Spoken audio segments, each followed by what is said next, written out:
বিসমিল্লাহির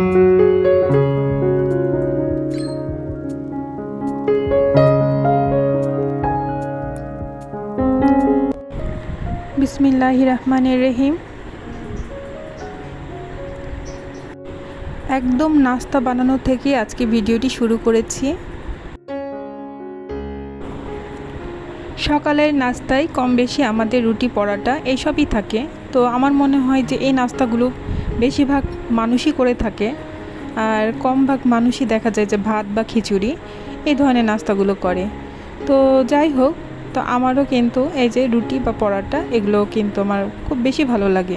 যদিও গ্যাস হয় প্রচুর এই পরোটা খেলে, তারপরেও কেন যেন লোভ সামলাতেই পারি না। রুটি করতে আসলে মনে হয় যে না, 2-3টা একটু পরোটা ভেজে নিই। তো রুটি একটা খাই, তার সাথে একটা কিন্তু আমি পরোটা খাই। তো 2টা রুটি কিন্তু আমার লাগে, কারণ সকালবেলায় কি হয় যে কাজের চাপটা একটু বেশি থাকে সকাল থেকে সারা দিন, যার কারণে আমি 2টা রুটি খেয়ে থাকি। আর দুপুরে কিন্তু একটু কম ভাত খাওয়ারই চেষ্টা করি। তো এই তো আপনার ভাইয়া এসছে ছুটিতে, তো এই কথাটা কিন্তু আমার শেয়ার করাই হয়নি। তো যার কারণে কিন্তু আজকাল অনেক একটু ব্যস্তই আছি, কারণ 2 মেয়েরও পরীক্ষা চলছে আর আপনার ভাইয়াও এসেছে। তো সব দিকে একটু সময় দিতে আর এই তো সংসারে কাজ সামলাতে আমি একটু হিমশিমি খেয়ে যাচ্ছি। তো অনেক কথাই বলে ফেললাম, এখন দুপুরে রান্নাও চলে এসেছি। তো আসসালামু আলাইকুম ভিউয়ার্স, কী অবস্থা, কেমন আছেন? আশা রাখি সকলেই নিজ নিজ অবস্থান থেকে বেশ ভালোই আছেন, এবং আমিও আপনাদের দোয়াই ও ভালোবাসায় আল্লাহ পাকের অশেষ রহমতে ভালোই আছি আমার অবস্থান থেকে।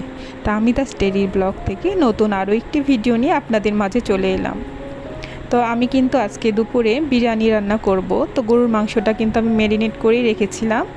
তো সব রকম উপকরণ দিয়ে কিন্তু আমি ম্যারিনেট করেছি, আর তখন ভিডিও অন করা হয়নি, আসলে তাড়াহুড়া করে কাজ করছিলাম, যার কারণে কিন্তু আমার এটা করা হয়নি। তো এখন এই যে আমি পেঁয়াজটাকে লাল করে ভেজে নিয়েছি, আর এই তো আমি মাংসটা দিয়ে দিলাম। তো কম বেশি সবাই রান্না পারি আমরা, আসলে মেয়ে হয়ে যখন জন্ম নিয়েছি তো রান্নার কাজটা তো পারতেই হবে, না পেরে কোথায় বা যাব। যাই হোক, সব গৃহিণীরাই কিন্তু মোটামুটি রান্না পারে, কম বেশি, হয় ভালো না হয় খারাপ, কিছু তো একটা পারে আর কি। তা আমি কিন্তু খুব একটা ভালো রান্না পারি না, তবে চলার মতো আর কি। এখন পর্যন্ত যে সকল আপু ও ভাইয়ারা আমার এই ভিডিওটির সাথেই আছেন, আশা রাখি আমার ভিডিওর কোনো একটি অংশ ভালো লেগেছে, আর সেই ভালো লাগার থেকে প্লিজ আমার ভিডিওটিতে একটি লাইক দিয়ে দিবেন। আর এই ধরনের ভিডিও যদি সবসময় পেতে চান তো আমার ছোট্ট চ্যানেলটাকে সাবস্ক্রাইব করে আমার পরিবারের সদস্য হয়ে আমার চ্যানেলের পাশেই রয়ে যেতে পারেন। যদি আপনি এই কাজটি অলরেডি করে থেকেছেন, অসংখ্য অসংখ্য ধন্যবাদ ও মন থেকে দোয়া। তো আমি পটলগুলোকে কিন্তু এক এক করে ভেজে নেব। আমি বেসন আর চালের গুঁড়ো আর তার সাথে সব রকমের একটু ঝাল মানে মশলা মিক্সড করে এই তো এক এক করে ভেজে নিচ্ছি। এইভাবে কিন্তু পটল ভাজিটা বেশ আমার কাছে ভালোই লাগে।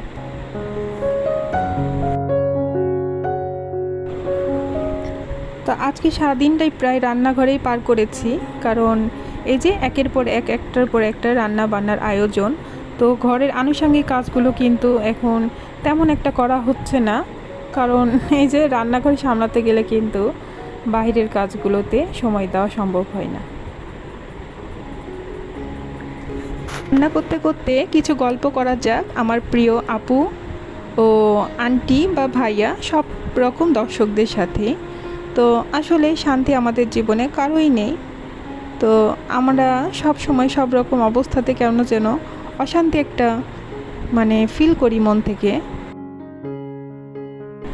যেমন দেখা যায় বিবাহিতরা ডিভোর্সের চিন্তা করে, আর অবিবাহিতরা কিন্তু বিয়ের চিন্তা নিয়ে ব্যস্ত থাকে। বাচ্চাদের তাড়াতাড়ি বড় হওয়ার চিন্তা থাকে, আর বড়দের শৈশবে ফিরে যাওয়ার চিন্তা থাকে। মনে হয় যদি আবার আমরা শৈশবে ফিরে যেতে পারতাম। আর সেই ক্ষেত্রে ছোট বাচ্চারা কিন্তু সব সময় বড় হতে চায়। আর কিছু কিছু চাকরিজীবীরাও কাজের চাপে বা প্রেশারে এতটাই বেশি চিন্তিত থাকে যে ভাবে যে আমরা বেকার ছিলাম সেইটাই ভালো ছিল। আর বেকাররা তো চাকরির আশায় পাগল প্রায়।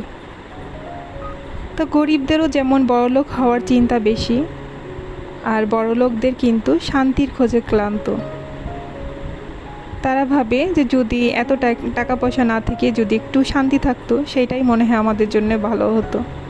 তো সে ঠিক একইভাবে জনপ্রিয় ব্যক্তিরাও কিন্তু নিজেকে সবসময় লুকিয়ে রাখতে চায়, সবসময় নিজেকে আড়ালে রাখতে চায়। আর কিছু কিছু সাধারণরাও কিন্তু জনপ্রিয় হওয়ার জন্য পাগল হয়ে উঠেছে, সবসময় চিন্তা করে যে আমি কি করলে একটু জনপ্রিয় হতে পারবো। তো আসলে দেখা যায় কেউ কোনো নিজ অবস্থানে কিন্তু শান্তিতে নেই। আসলে শান্তি ব্যাপারটাই অন্যরকম। যদি মনে করি আমি অনেক শান্তিতে আছি, তো ঠিক তাইলে শান্তি। আর যদি মনে করি যে না আমি শান্তিতে নাই, তাহলে কিন্তু কোনোভাবেই সে শান্তিতে থাকতে পারবেও না। আসলে এটা হচ্ছে সম্পূর্ণ একটা মনের বিষয়। তো অনেক কথা বলে ফেললাম, কথার মধ্যে কিন্তু ভুল থাকতেই পারে। আসলে মানুষ মাত্রই ভুল, আর আমিও যেহেতু মানুষ, তো আমি তো ভুল করবই, এটাই স্বাভাবিক। তো প্লিজ আপনারা ক্ষমা সুন্দর দৃষ্টিতেই দেখবেন। আর এখন কিন্তু আবার সন্ধ্যার পর্ব, তো সন্ধ্যাতে কিন্তু আমাদের নাস্তা হতেই হবে। ভাত শুধুমাত্রই আমরা একবেলা খাই, শুধু দুপুরে। ভাত হোক, পোলাও বা বিরিয়ানি যাই হোক না কেন, শুধুমাত্রই দুপুরের জন্য। রাতে কিন্তু এই তো ছোটোখাটো একটু নাস্তার আয়োজন করাই লাগে। তো ভাবলাম আজকে কি করব। তো ভাবতে ভাবতে কিন্তু এই যে একটু মোগলাই বানাই নিলাম। তো কিছু ফ্রিজে কিছু সবজি ছিল, সেই সবজি তার সাথে ডিম একসাথে মিক্সড করে আমি এই তো মোগলাই বানিয়ে নিয়েছি।